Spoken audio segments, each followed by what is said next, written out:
ilang seats ang pwede ma-allocate ng Senate sa desk ng defense. Sabi ko, we previously communicated with the defense panel that they have 45 seats. So we can just clarify the procedure.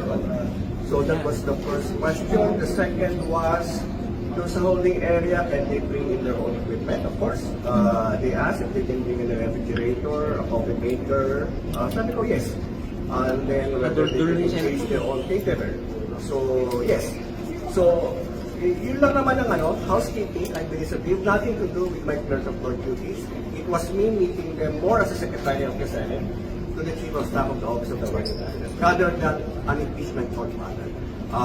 Nothing about the case was discussed. Again, it was purely housekeeping, purely administrative. So, hindi pa ginamit yung pagkakataon na yun? Hindi pa ginamit yung pagkakataon para i-serve yung subpoena sa kanya ng impeachment court? No.